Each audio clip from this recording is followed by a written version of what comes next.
Hello, my name is Timothy Moore. This is my project on the myth in modern times.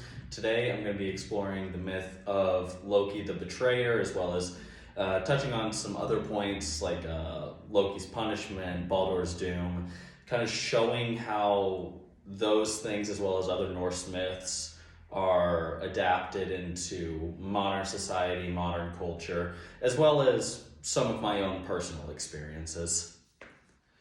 All right, so first off, the representation in modern times. There are tons of things I can pull from. Out of the things that I've seen, the Norse mythology is probably one of, if not the most, explored topics in any kind of mythology in modern cinema. For example, starting off, you have Loki. I mean, it's just Loki from the Marvel movies, as well as Thor and Odin and Asgard. Like, there are so many adaptations. Now, it does stray from the source text a little bit, in that Thor, he has a belt, but it's never explicitly stated that his belt gives him extra strength. He doesn't really use the gloves that much. However, he does have Mjolnir. Mjolnir is still his hammer. Mjolnir is still his go-to weapon. The other thing that I had is the name Thor is still used in Baltic states. From what I was able to gather, it means strength. And it's thought to kind of give the person bestowed with that name the strength of Thor. The most obvious example of this is Hafthor Julius Bjornsson. He is a World's Strongest Man winner, a professional strongman. He literally played a character named the Mountain on Game of Thrones. If that doesn't kind of give you an example of what they believe this name bestows upon a person, I'm not sure what will. Now, another thing to touch on is in the show Vikings. Obviously, in a show called Vikings, there's going to be a lot of allusions to Norse mythology. However, there are a few kind of specific topics I wanted to touch on personally. The first one is, in Norse mythology, it's kind of hinted, if not outright stated, that Odin comes down to walk among the realm of men and kind of see what's going on. See what's going on down here, gain his knowledge. He has his crows that sit on his shoulders and whisper in his ear. But in the show, there's a character, he's kind of hinted, it's kind of alluded to, that, hey, this might be Odin.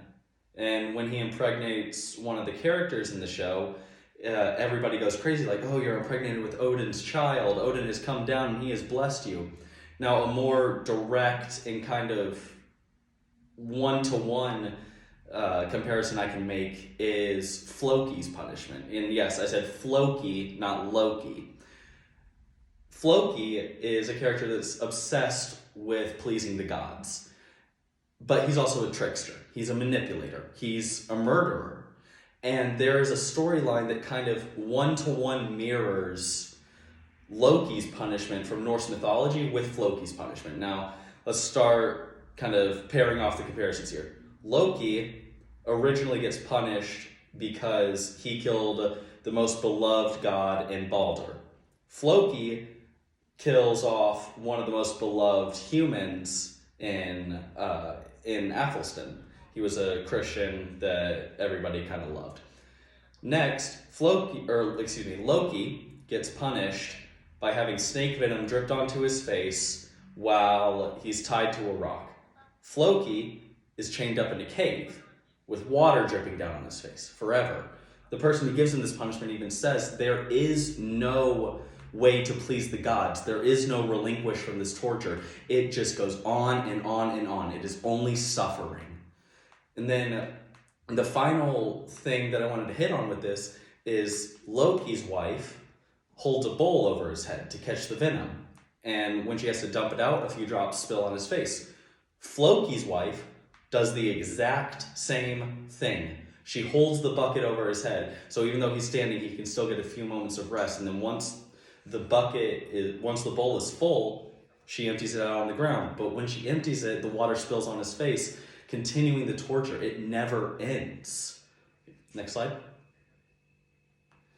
Now, the application to my personal life.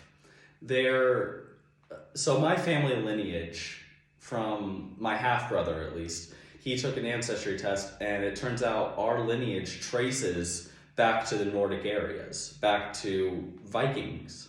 My family comes from the Vikings. I haven't taken as personally to that as he has, but my brother has gone just full Viking. And with that, he wears a Nordic emblem, and it is a representation of Thor's hammer Mjolnir. And he claims that gives him strength. And he believes in the runes. He reads the Prose Edda all the time. In fact, this class has been very, very fun to talk with him about the Norse mythology. Great, next slide. So, in conclusion,